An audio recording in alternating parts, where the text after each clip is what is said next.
Hello and welcome to everyone who is joining us. We did just open the door, so you should be slowly but surely making your way in. It's a lot easier to join these today when you don't have to actually walk through a set of doors. So welcome and hello.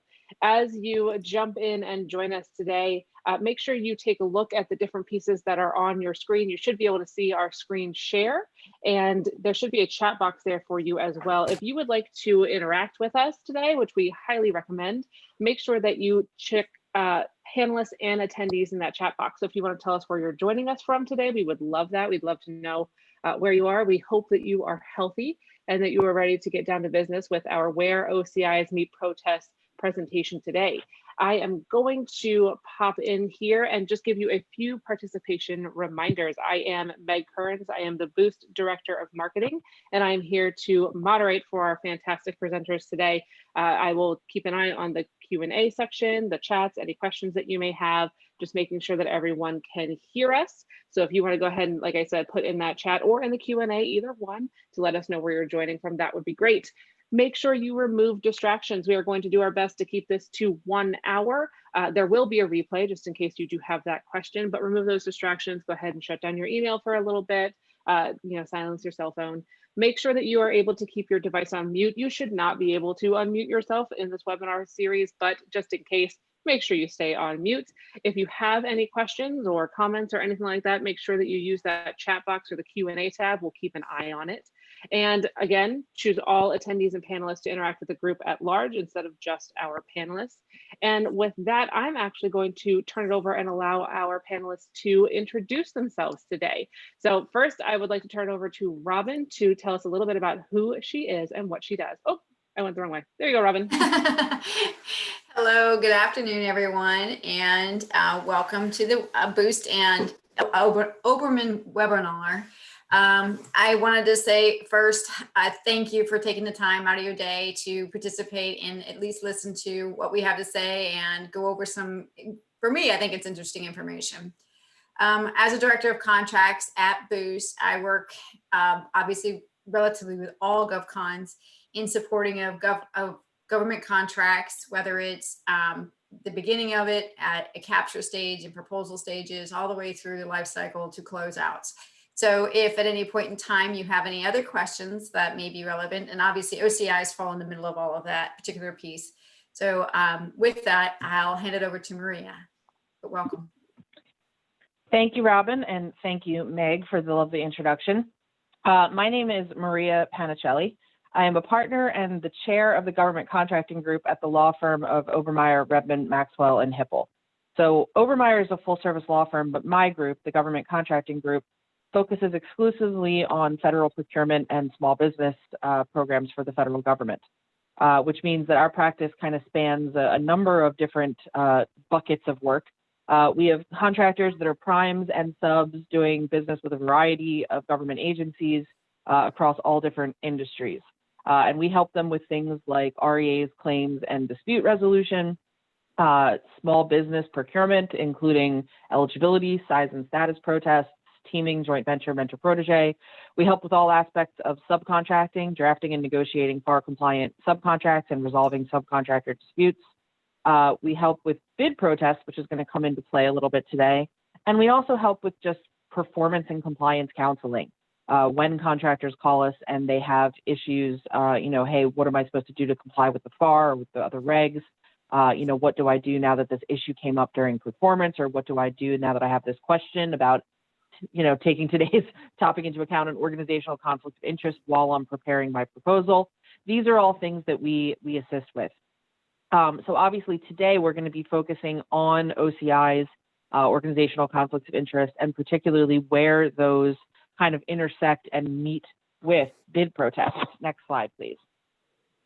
And I am going to pop in here and just answer Bill real quick.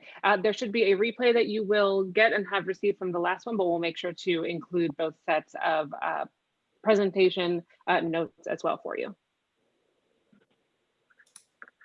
All right, so why are we talking about OCIs? Why are they important? What kind of impact can organizational conflicts of interest have? OCIs can have very serious negative impacts on contractors because if it is determined that one exists And as we go forward today, we're going to talk about how that's determined and what type of OCIs exist. It can lead to a number of consequences. It can lead to, most commonly, exclusion from competition or rejection of a bid or proposal. So if you submit something in response to a solicitation and based on that, it looks like there might be an OCI, your bid might get rejected. You might not, be in the running for that contract anymore. It could result, even if you get an award of a contract, in the termination of an existing contract. And in extreme cases, if there's some sort of misrepresentation or something like that involved, again, that only happens in the most outrageous and egregious of circumstances, it could even lead to suspension or debarment. So obviously, whether you're talking about, one end of the spectrum, horrible suspension and debarment, or exclusion from the competition, which is, not as bad, but still it's not a situation that you want to be in. You want to maximize your contract award opportunities. It's really critically important for contractors to avoid actual or apparent conflicts of interest if you want to succeed in government contracting. Next slide, please.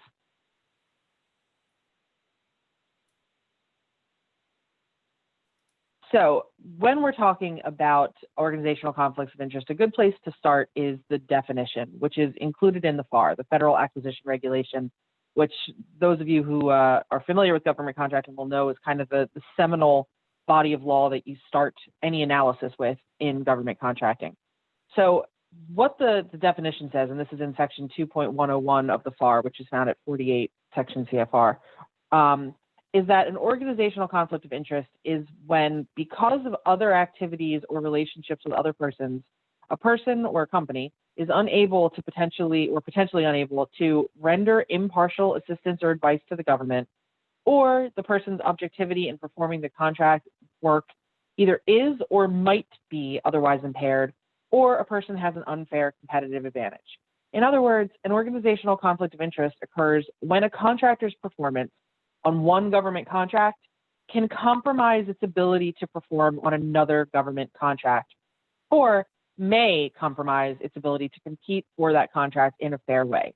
So the two things to keep in mind are that it's, either performance of an additional contract that would be, impaired, or that the competition process, open and fair competition, would be hindered somehow by this contractor performing or competing, for a second contract based on what they're already doing under one government contract.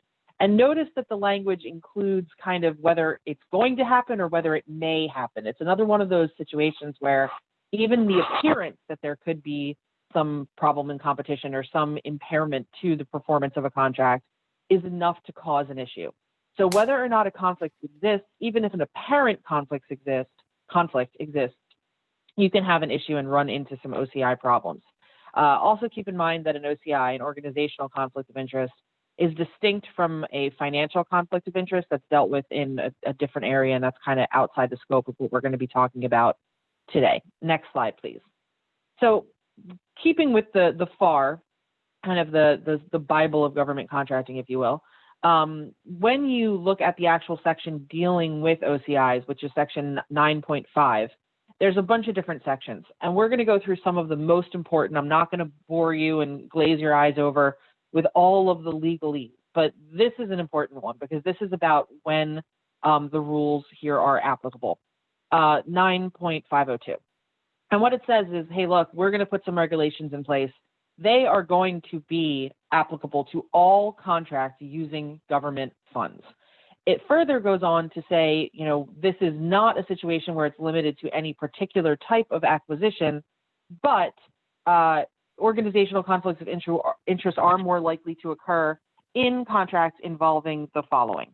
And they list management support services, consultant or professional services, contractor performance or assistance in technical evaluations, or systems engineering and technical direction work performed by a contractor that does not have overall contractual responsibility for development or production.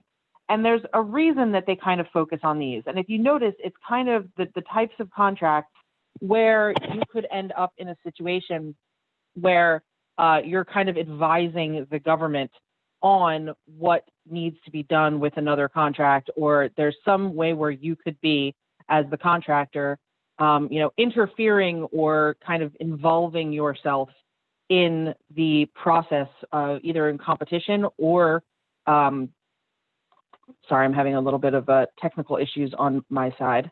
My apologies.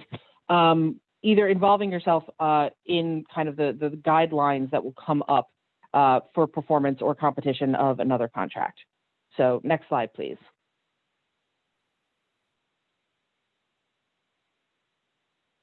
So the next thing that this regulation does is kind of outline when specifically an organizational conflict may come up. And it talks about two overarching, and we're going to get into the three specific types of organizational conflict of interest in just a minute, but these are just general guidelines from section 9.502. And it says that an organizational conflict of interest may result when either factors create an actual or potential conflict of interest on an instant contract, or when the nature of the work to be performed on the instant contract creates an actual or potential conflict of interest on a future acquisition. And again, look at that. The important thing is, you know, like I said before, the idea that it's not just an actual conflict, it's prospective as well. If you've got a prospective or, you know, prospective conflict, that can lead to an issue as well, and it can lead to an appearance of a conflict, which is enough to cause you a problem in this arena. Next slide, please. So we're going to talk now about the three major types of OCIs. The reason that it's important to kind of keep in mind these types is so that you can keep an eye out for them and that you can make sure that you are kind of looking at things properly and making sure that you know what you need to avoid. So the first type is called biased ground rules.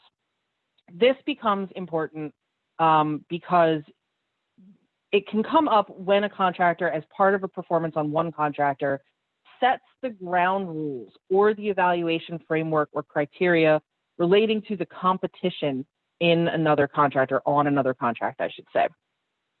That happens in a couple different areas. For example, let's take the example of a contractor drafting or advising the statement of work for a future procurement, or maybe a contractor, as part of one contract, helps set the evaluation criteria or the relative importance of evaluation criteria for a future performance, or maybe they drafted the acquisition plan, or maybe they drafted the specifications.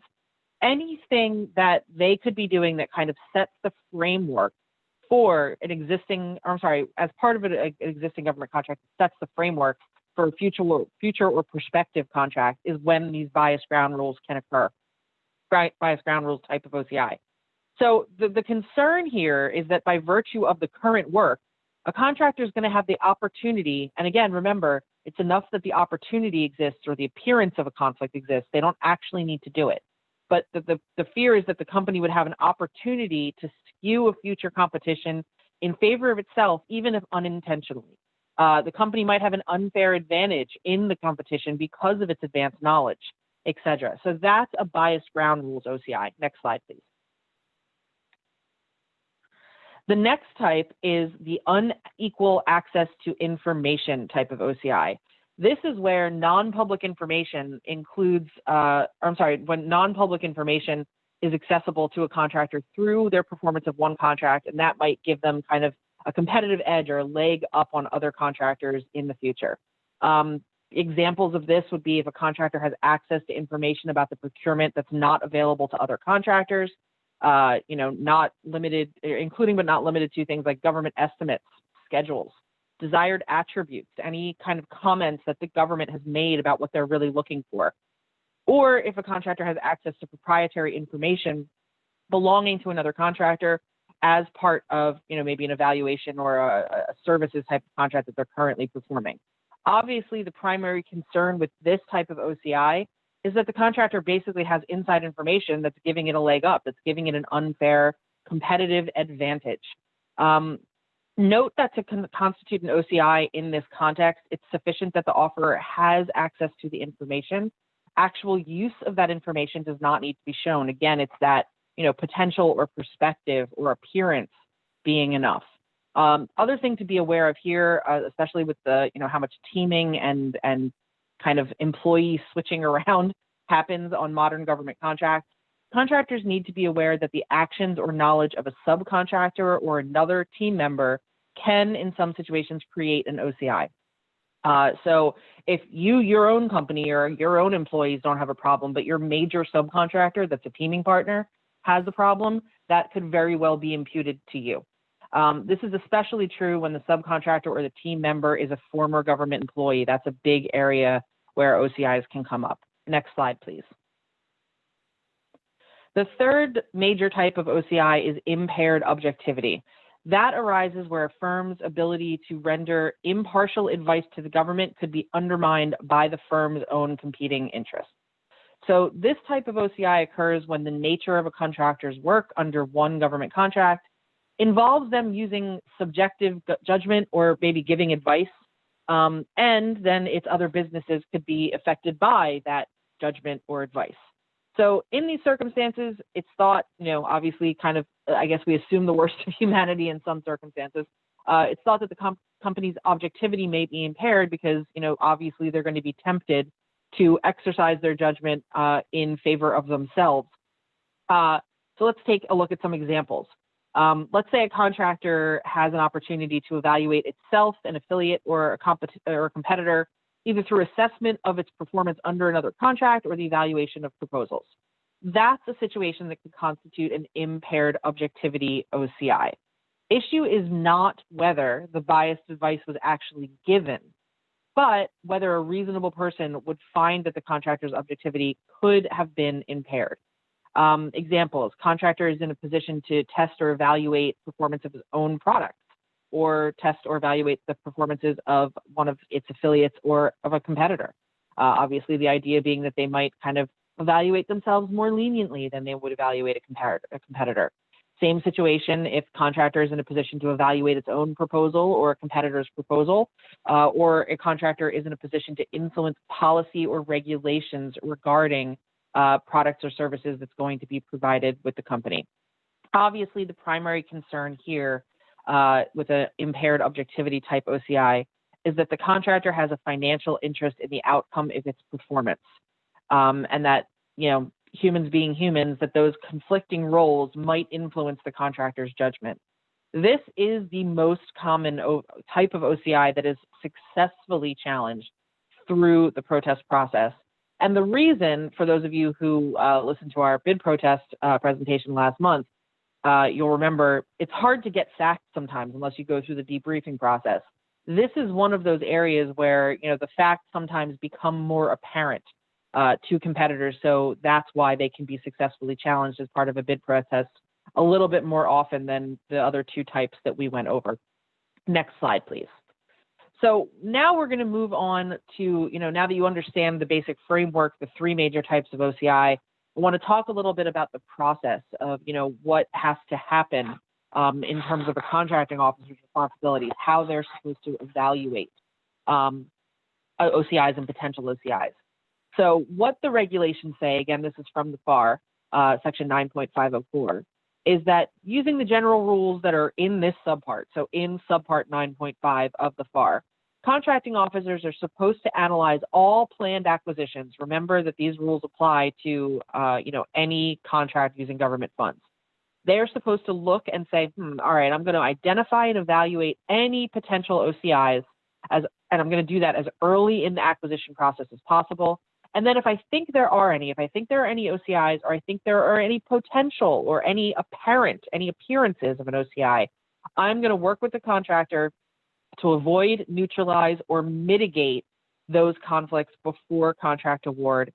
And the other responsibility the contracting officer has is that before issuing a solicitation that might involve a potential conflict, they should recommend, kind of have it in their heads already, and they should go to the head of their contracting activity, so their boss or someone up the chain, with a potential course of action. Because sometimes it is going to be apparent, hey, these are the three contractors we know that work in this realm. One of them's already doing this other project for us.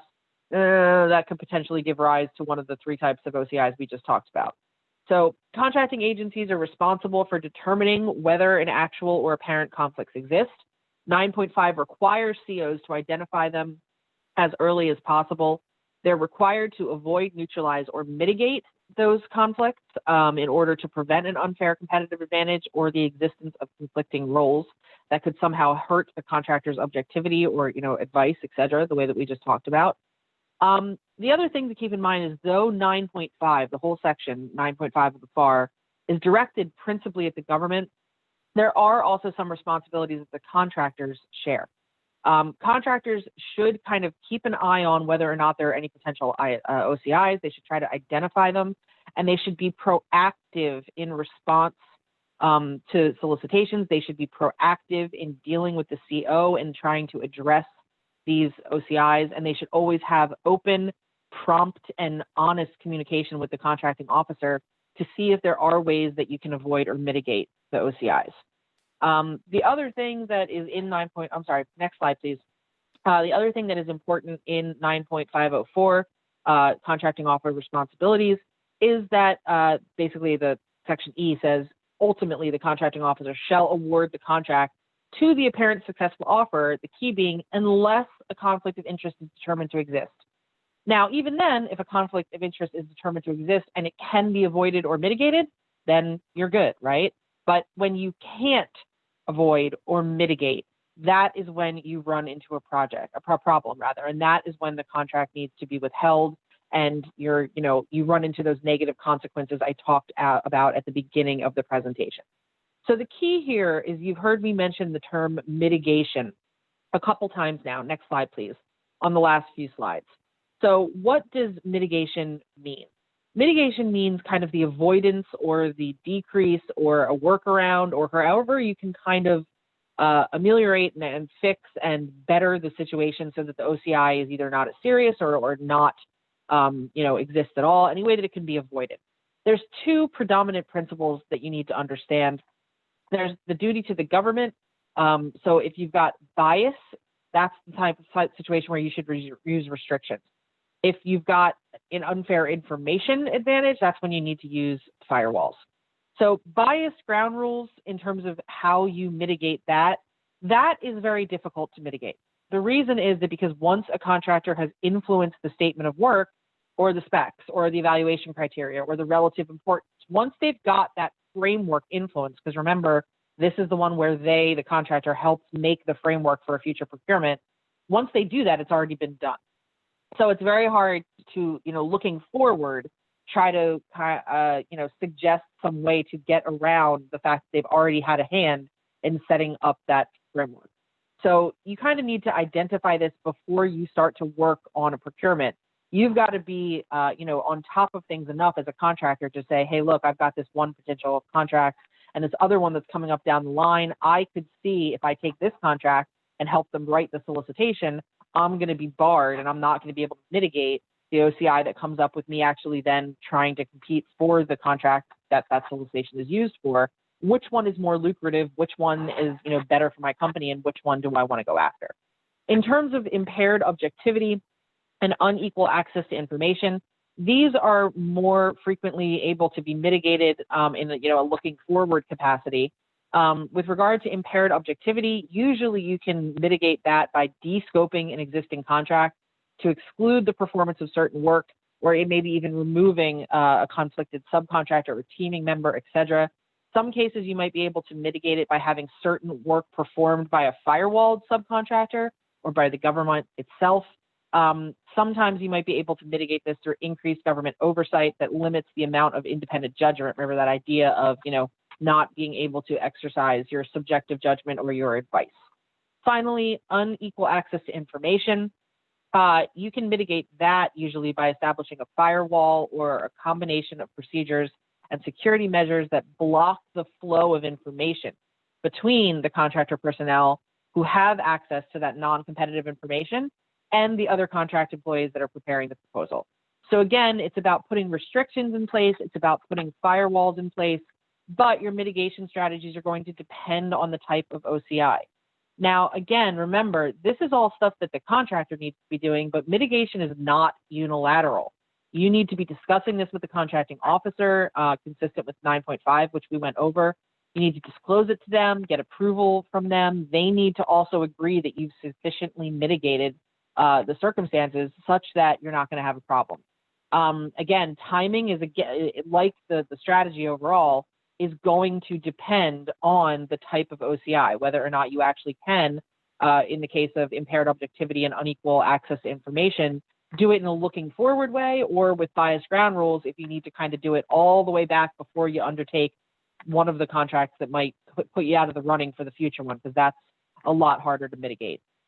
In general, in terms of deference, when these things come up, because oftentimes, and this is why we're doing this presentation kind of in conjunction with bid protests and as part of the two-part series where we covered bid protests, oftentimes OCIs, when not properly addressed, come up as a competitor's bid protest. It comes up when a competitor says, I know they got the award, but they've got all sorts of OCI problems, and I don't think they were mitigated, or I don't think they were mitigated properly. The reason that this becomes important and kind of puts the onus back on you is that if you went through all these steps, if you jumped through these hoops, and if you put a mitigation plan together, generally speaking, the GAO and the Court of Federal Claims, which are, the two main bodies for bid protests, are going to give substantial deference to the OCI mitigation plan as long as the agency has really done their job, looked at it, thought about it, analyzed it, make sure it's actually, going to solve the problem, mitigate the OCI. The GAO is going to say, hey, look, if the agency is comfortable with it, we're cool. We're not going to step in and substitute our judgment. So if you've done this process, if you've properly engaged in the OCI mitigation process with the CO, you've got a lot of cover if somebody protests you. If you haven't gone through this process, there's a really good chance that it could end up, hurting you, and you could end up losing the contract. Next slide, please. So real quick, I want to just kind of do a 2-point refresher for those of you who went to our presentation last weekend, for those of you who didn't, before I hand it back off to the Boost team. Quick refresher on bid protests that you need to keep in mind with regard to bid protests relating to OCIs. Remember from that presentation, or, I guess learn it now if you weren't at the presentation before, is that there's different types of protests. There's pre-award protests and there's post-award protests. Pre-award protests can either stem out of, hey, I got a problem with the solicitation itself, or I was excluded from the competitive range. And post-award is usually, hey, I've got a problem with how these competitors were evaluated and compared, and who got the award. So OCIs can come up either at the pre-award stage, if you think you've got an issue where, hey, look, I know that this contractor, helped prepare the solicitation, and I know that they're going to be in the running. So, they put stuff in here that's unduly restrictive and makes it tilted towards them. Sometimes an OCI, especially biased ground rules, can be apparent at the pre-award stage, and then you need to bring it at the pre-award stage, which means before you submit your proposal or your bid or your quotation, etc. Other times it becomes apparent once the award is given and you know who got the award. That is a post-award protest, and that is a situation where OCI would be protestable as a post-award basis. But again, there are OCI issues that are quote-unquote protestable at the pre-award stage and the post-award stage. So you really need to keep an eye on those rules and figure out, which bucket it goes into, and therefore which deadline you need to honor and when you need to get your protest in. So with that, I am going to turn it over to the Boost team to talk a little bit about some scenarios that they have dealt with. Thank you, Maria. Hello, everyone. Just to reiterate some things that Maria was just talking about, and some of the things that we have actually encountered across many lifetimes of dealing with GovCons, is, as Maria had mentioned, the duties of the government is to obviously restrict any bias, to make sure that the restrictions are in place, and then obviously the fairness to contractors, which is the using the firewalls to control or restrict information. Go to the next slide, please. And so when an OCI becomes a protest, as Maria had mentioned, in the pre-award protesting, you're challenging specific terms, limitations, restrictions, or inclusion of certain, I want to say contractors in many cases, before a proposal is submitted. And I think one of the scenarios, actually, none of the scenarios that we're going to be dealing with are going to actually deal with pre-award. However, I have a really great example of when a client actually had a protest, and it was a pre-award protest, and then obviously it goes to the contracting officer. At that point, it's not going necessarily through the GAO, and the contracting officer worked with us endlessly to make sure that we had put into place a mitigation plan, not only at the prime level, but at each of the sub levels that the protest was also working against. So it wasn't a protest that just at the prime level, it really went all the way down to their subcontracting personnel as well. And then obviously the protest award, which is challenging the agency's evaluation, selection, and management of the proposal solicitation after the proposal is submitted. A lot of the scenarios that we're going to be dealing with are very directly connected to a post-award protest. And they normally don't focus just on the proposal, you know, the OCI, and in general, they usually throw in a whole lot of other things to hopefully, at this particular point in time, make something stick. So we'll go to the next slide, please, and we'll go to the first scenario. So our first scenario is when OCIs and protests meet, and it's, did the agency fail to adequately consider the significant OCI from an organization? So we're talking about a small business protester. So another company, there's multiple companies in these. So I protected the innocent or the guilty, however you want to look at it. So they were contending that there was unmitigated OCI conflicts and that therefore they would have been ineligible for the award. As well, the protester also was arguing that this particular DISA failed to responsibly identify, avoid, and mitigate this potential OCI, which again was supporting or perceivably supporting their the protesters' view of what was going on. They added in that one of the evaluators, which was an outside the government personnel, was a business partner to the awarded company. So there's a protester, a small business protester, and two companies that are actually being served as being part of the OCI.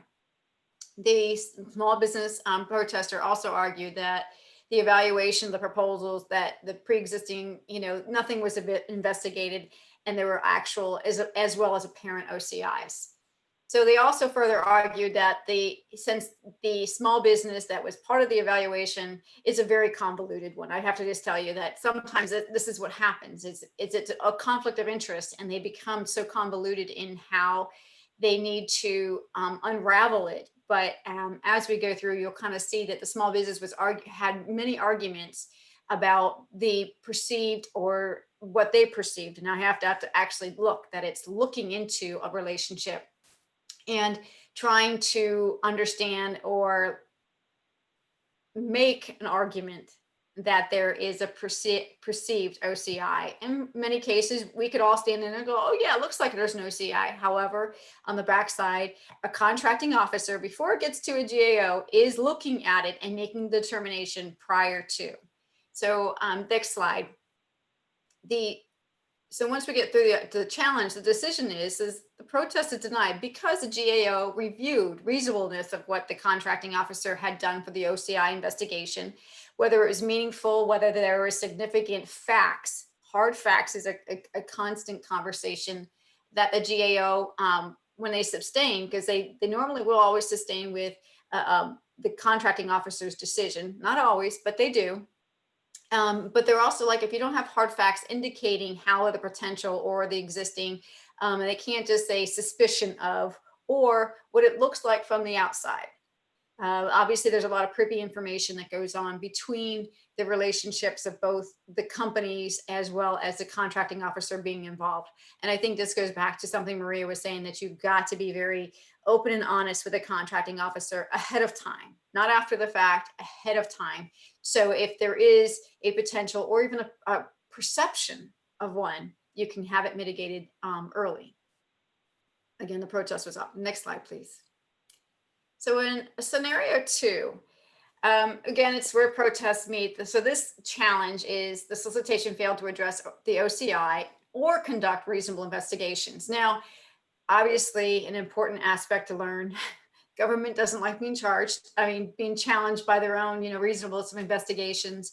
Not that there's sometimes it's not really reasonable or whatnot, but this particular scenario, an actual protest, was significantly long and tedious in regards to the small business protester argued that the Marine Corps was improperly disclosed proprietary information that they didn't mitigate the competitive advantage of the protester stemming from the disclosures. So it basically, the Marine Corps disclosed information that they shouldn't have disclosed, and the protester was saying that they didn't mitigate it. It was competitively advantaged because this awardee actually knew something about their own proposal that allowed them to have an advantage over them. So they also argued that the agency failed to conduct a reasonable investigation, which was obviously a violation of procurement integrity. So, because it doesn't adequately address OCI conflicts of interest. So this one is kind of like a roundabout way. They, not necessarily identifying specific OCI conflicts. They're just saying it's a procurement integrity because of a competitive disadvantage or advantage that may have been because of information that got things. Again, they get very, unlike some of the other challenges and scenarios that we provided before, OCIs tend to have a lot more webs and how they're being built and how they're being things. So it's hard lineage to find and to follow. And this is something that's, I think, a really important factor is they shouldn't be so convoluted, and they should be more of a direct. If you have hard facts and you have supporting documentation or information, or even however you want to present the factuals or areas of conflict, if you have, and then this, I'm trying to relate back to one of this other one that I was talking about earlier, our scenario. If you have hard facts, the KO is going to address them. They're going to make sure that they, not only the one protesting side, but also the side that's saying, okay, I have a conflict of interest. Maybe I have a conflict of interest. If it's not addressed in this particular one, they're saying it was done. It probably may or may not have been. However, if they didn't do it at the right time, provide the right information before everything goes in the thing, I think it's going to wind up becoming less viable and obviously less supported in the hard facts. Next slide, please. Okay, so decision for the scenario number 2 is, again, the protest is denied. And the GAO found no basis to conclude the agency failed to do meaningful consideration to potential OCIs arising from or out of this. It contends also that there was no unequal access to information conflict. So I think when we look at scenarios like this, I mean, they were very short and direct when it came to the end of the decision. They looked extensively at how the Marine Corps actually evaluated how their source selection, the meaningful considerations, the way that if they did look at an OCI, if it was mitigated, they also made sure they did a recap of all the evaluations of how, and specifically the facts that were presented or not presented, however you want to look at it, to them in regards to this particular protest. And it was interesting is because under this particular protest, they were talking about the timeliness of when it was at the allegations of inappropriateness for the solicitation, and was at the closing time of the receipt of the initial proposals when it should have been filed. And so I think that there's something to be said about timeliness of when you're doing it, when to raise your flags. And then obviously if you can't support it, again, hard facts, it's going to wind up being denied. And I can tell you in all the scenarios that we have here today, there aren't any areas that have been supported. So, or, once upon a time, GAO used to be a lot more lenient or a lot more open to not standing behind what a contracting officer decided. And obviously, I think there's been a lot more rigor added into what contracting officers have to do prior to an award and prior to a finalization of any solicitations and notifications that go out, that now I think they have a lot more boxes to check. And when the GAO comes in, they have a lot less work to do or repercussions that have to be done because a contracting officer didn't do all of the areas to make sure that they mitigated or avoided any of the conflicts of interest. Next slide, please. And in the third and final scenario challenge, The agency conducted a misleading discussions and the awardee had unequal access to information. This one was kind of interesting, and I kind of wanted to put this in here because I think there's a lot of, when we deal with small businesses, the perceptions and the information that is exchanged, I think sometimes can be misconstrued or misinterpreted depending on what we want to hear.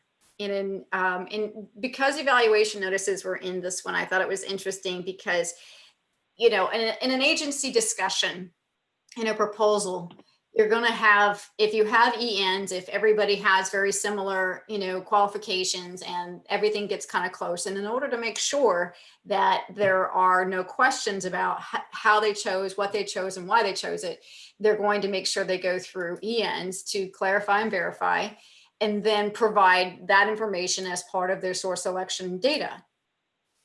Well, in this particular case, they were talking about, insufficient hours, so the EN was, providing them that they're, they weren't necessarily at the right hours, which, could necessarily throw them out because of inadequate understanding of, what was necessary for the staffing aspect of it. But so they provided this information. And I think what was happening was that the small business was they were asking questions that necessarily can't be answered directly, other than to say yes or no. Was it the right amount? And they were like, well, no, you're insufficient based off of this, and this total number of hours being proposed are required to support this activity. Additionally, the protester was arguing that the awardee likely had access to non-public information proposed from the contracting budgets and draft plans overhauling, the Army's, talent strategy. And they were saying this is because the interesting part is that because the awardee was also the incumbent. So it wound up being that they were saying, well, they had non-public information because they were incumbent. And I know that that's part of the interesting thing is that that's always going to be an advantage of any particular, solicitation or RFP of a company going into this. It's this particular piece is like, it's not unequal access. It's just, knowledge of a contract as you go through. However, and I'm sure, we could ask Maria about this particular thing. It's non-public information is, they said proposed contracting budgets. If you have based off of information on contracting budgets that are for this particular solicitation or the activity of this solicitation or future solicitations, that's definitely a lot of, non-public information. If you're part of the, developing the financials or the particular budget or the government, independent government evaluation that, everything is based off of, definitely non-public information that would automatically exclude them. But I think they were using this as a way of saying that they had unequal access to information that couldn't be shared. But, it's a knowledge management piece. So yeah, and if I might jump in, just to add, non-public information generally includes proprietary information and non-public source selection information. For there to be an unequal access to information type of OCI, generally the GAO has ruled that the information must be real, substantial, useful, and non-public. So in other words, the mere fact that a contractor is like the incumbent, that's not itself going to create an OCI, because obviously incumbents always have some, institutional knowledge. But if there's real, substantial, useful, non-public information that can make a difference, that's usually where you find this. And the other thing that's good to keep in mind is where non-public information is obtained by a former government employee. In other words, if you've got a government employee that comes to work from you or for you, even if you didn't do you, the company, didn't perform a specific contract, the issue is going to be treated the same way with regards to the information that was obtained by the employee when they were employed there, the government employees when they were employed by the government. Thank you. Next slide, please. So the decision, obviously, the protest is denied again. However, the allegation is conducted misleading discussions of the protesters. So they went through, and I say the GAO went through And in order to understand how, in accordance with the FAR regulation part 16, where the records show the agency is reasonably had advised protesters of deficiencies in the proposals, what was required to improve it, and any of the language of in the EN did not misinform the protester about the problem with the proposals. Again, this went back to the conversation I was saying in interpretation and wanting to hear specific pieces of, or giving more detail about how to improve it. Because I think that that's a lot of the conversations that go back and forth, like, well, how do I improve it?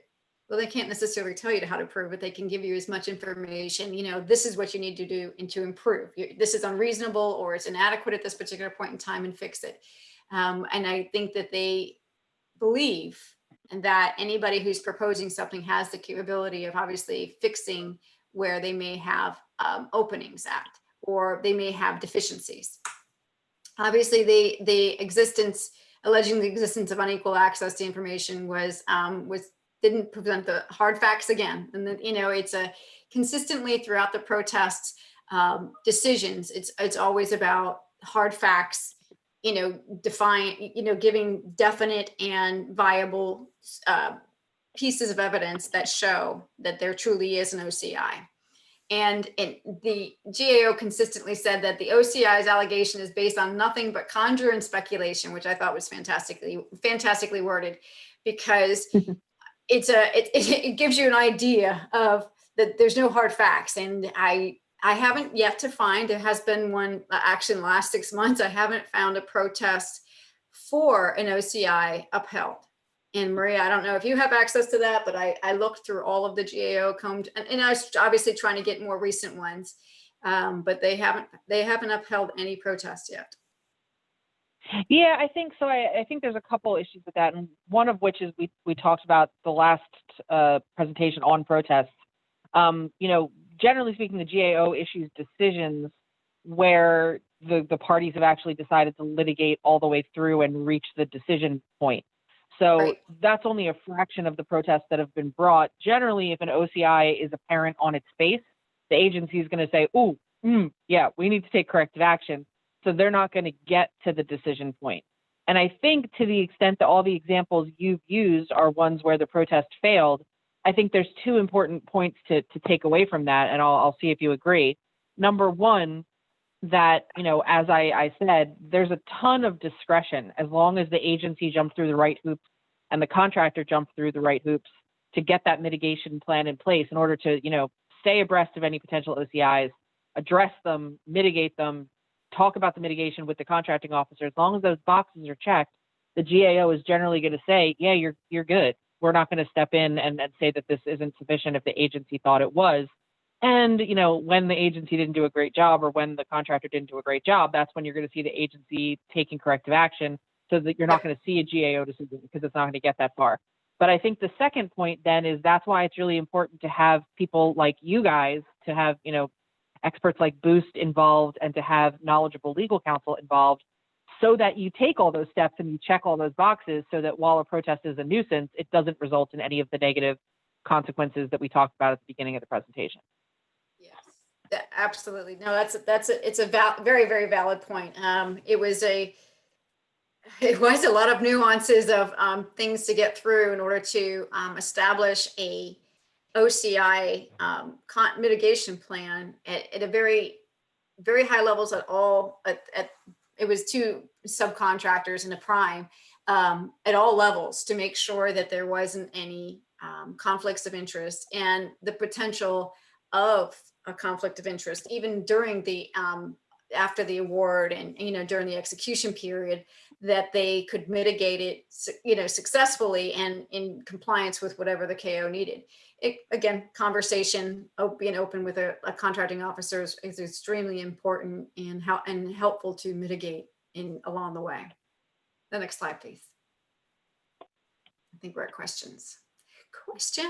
We are. This actually brings us to our question section. If anybody has any questions that have popped up or that you've kind of been mulling about as our presenters have given their portions of the presentation. We invite you to ask them now. I did want to say thank you so much to both Maria and Robin for the hard work you've done to create this presentation and kind of give us this information, because I know it definitely was a lot. And Robin, I do know that there were a variety of scenarios that you could have pulled for us. So I appreciate you grabbing and doing the research on the ones that you did to be able to bring to us, because I do think that they definitely showcase several different facets of these OCI issues that do come up as we go through these parts in the protest scene, if you will.